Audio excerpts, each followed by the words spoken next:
Greetings, YouTube. Today I'm going to review Fantasy Genesis, a creativity game for fantasy artists by Chuck Lukacs. Lukacs?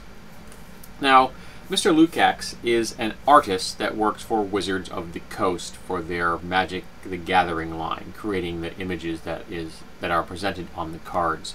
Which, depending on what your opinion of Magic the Gathering is, either makes him one of the coolest guys there is or one of Satan's lieutenants.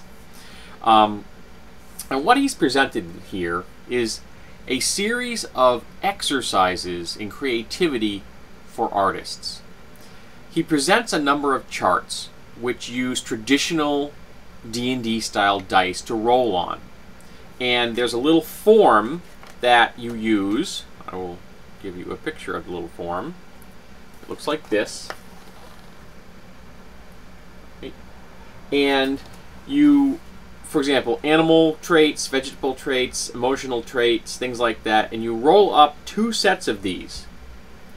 And then you pick out of these 2 sets some traits that you like. So these charts narrow your options. Then you pick out a few and you put them in the picking group area. And then you take all of this that you've created and you come up with original creations. And my original creations, I'm going to give you an example of here. Here's original creations. Okay, things that do not exist in the real world. Now, why do you do this? You do this because sometimes artists get stuck. It's one of the reasons that when I would sketch, and I will be completely honest with you, I haven't sketched in a very, very long time, and I'm not sure if I will be sketching anytime in the near future. Okay.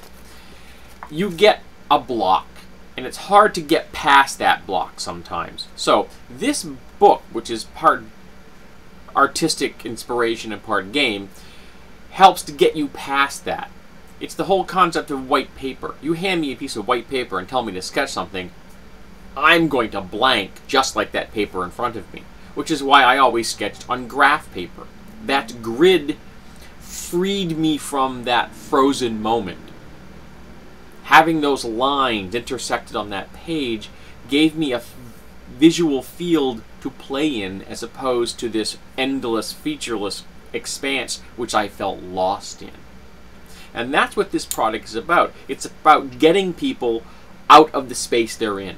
Now, interestingly, I brought this to my counselor when I saw him the other day, my cognitive therapist, because I thought he might consider it useful because his entire mode of doing cognitive behavior therapy is using arts, dance, music, and visual arts. And so he likes this because he could see it as a quick form of exercise to, again, get people out of the frame of mind they're in and allow them to go to somewhere else. So I think this could be useful to role players because, first of all, it could come up with original creature ideas, ones you would have never thought of. The artwork is excellent throughout.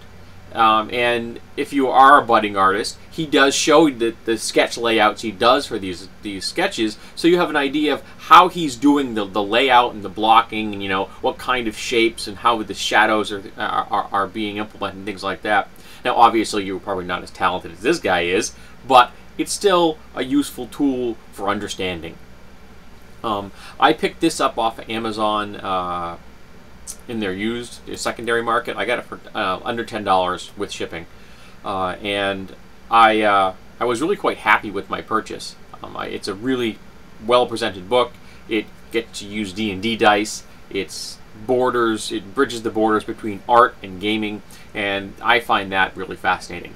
And I think that your average gamer, especially a GM, would find it useful as a tool in their campaigns.